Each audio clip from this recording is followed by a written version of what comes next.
Every single person who ever came on my show, and I hear there's like 37,000 guests I've talked to, a lot of them came from dysfunction and a lot of them wouldn't appear to be teachers, but every one of them had something to say that was meaningful and valuable and that I could use to grow myself into the best of myself, which is what all of our jobs are. Your number one job is to become more of yourself and to grow yourself into the best of yourself.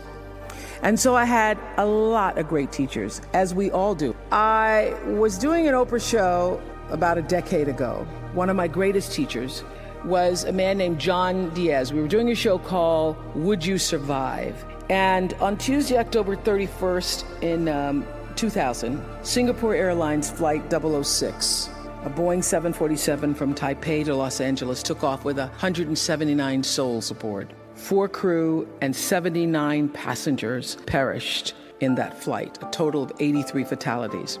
There was a typhoon rolling through at the time, and the plane went down the wrong runway. Now, what's interesting, John Diaz was on that plane, and he had several indications, whispers, that he shouldn't have gotten on the plane, but he did anyway. He got on the plane, and he managed to be one of the survivors. And on the Oprah show, I was asking him, what do you think it was that you were one of the survivors? And I said, do you think it was your position on the plane? Because he was in first class and he was sitting on the right next to an exit door. And he said, yes, I think it might have been the position of the plane.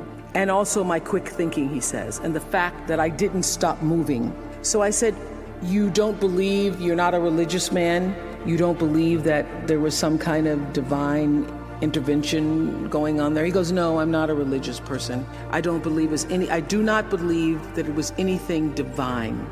I don't believe that. I did see, he said, as I got knocked back into the plane, that it looked like Dante's Inferno, with people strapped into their seats and just burning. And it seemed a bit to me, as I turned and looked backwards, like there was a light coming out of the tops of their heads. I guess you could call it an aura was leaving their bodies, and some lights were brighter than others. It changed, he said, it changed me. It gave me a new kind of spirituality, in a sense, that I now believe somehow, I don't know how, but life continues on somehow through that light. And I thought, I'm not a religious man, but I thought the brightness and dimness of the auras were how one lives one's life, so to speak. So that's one of the major things that really has changed with me since then, he says. I want to live my life so my aura, when it leaves, is one of the brightest ones. I got chills when he said that. How does one lead a meaningful life? Because ultimately, isn't that what we all want?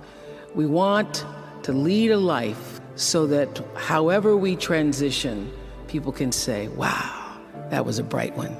That was a bright light. First of all, I think that it comes from a deep sense of awareness about who you are and why you're here. It comes from being in touch with, on a regular basis, the appreciation and the holy gratitude that should fill each of our hearts on a regular basis, just knowing what a privilege it is to be here and to be human. To me, successful is getting to the point where you are absolutely comfortable with yourself. It does not matter how many things you have acquired.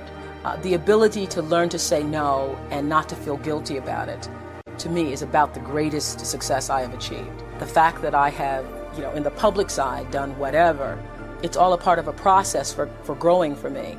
But to me, to have the kind of internal strength and internal courage it takes to say, no, I will not let you treat me this way, is what success is all about. It's the same thing that prevents you from being abused as a child, that prevents you from being abused as an adult, that allows you to build success for yourself. I will not be treated this way. I demand only the best for myself.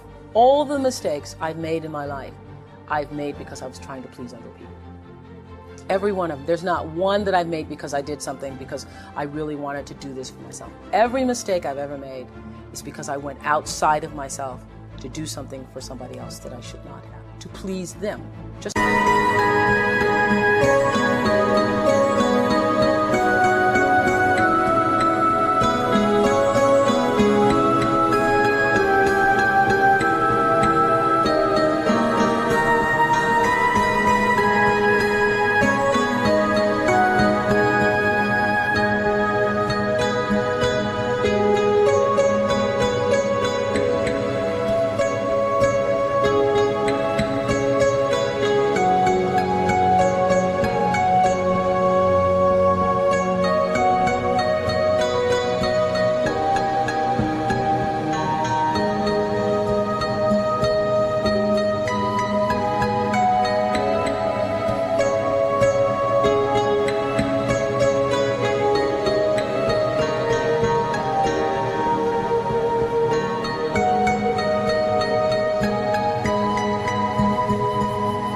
for the purpose of pleasing them. You are worthy to say no. That it's okay if you say no. It's okay if you say no and then people don't like you. That's really okay. The important thing is how you feel about what you're doing, how you feel about yourself. It's a long struggle though. And I'm just hoping that, in the work that I do on the show and the speaking that I do around the country, and that young people who are watching this can get the lesson sooner than I did. Because it's painful, because you keep repeating it over and over and over until you get it right. And what I found is that every time you have to repeat the lesson, it gets worse. Because I call it God trying to get your attention, the universe trying to get your attention. So we didn't get your attention the first time, so we're going to have to hit you a little harder this time. So I'm still doing it. I'm still learning. I say this. Many times the universe is always trying to get your attention. I use universe and God interchangeably. It's trying to get your attention. And sometimes it starts out, any major problem you encounter, it always started out as a whisper. By the time it gets to be a storm, you've had a pebble knock you upside the head, you've had a brick wall, you've had the house to fall down, and before you know it, you're in the eye of the storm. But long before you're in the eye of the storm, you've had many warnings, like little clues. So now my goal in life is to not to have to hit the eye of the storm, is to catch it in a whisper, to get it the first time. And getting it comes from understanding I think the one thing that has allowed me to certainly achieve both material success and spiritual success is the ability to listen to my instinct. I call it my inner voice. It doesn't matter what you call it.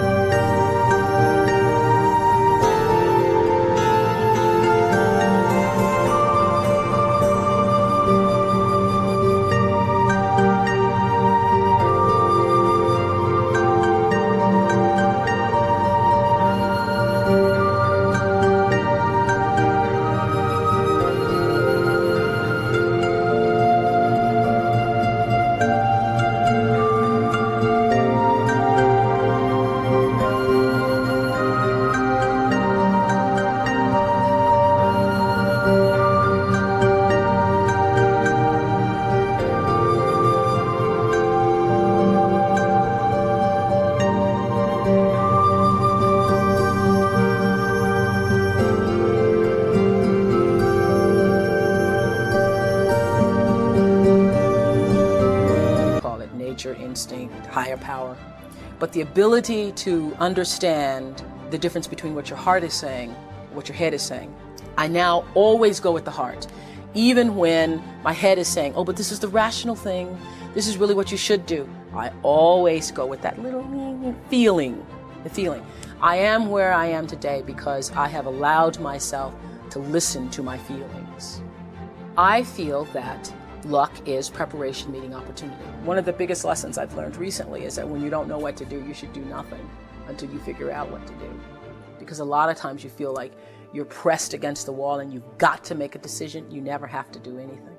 No, don't know what to do. Do nothing. I wait. And that has been a big lesson.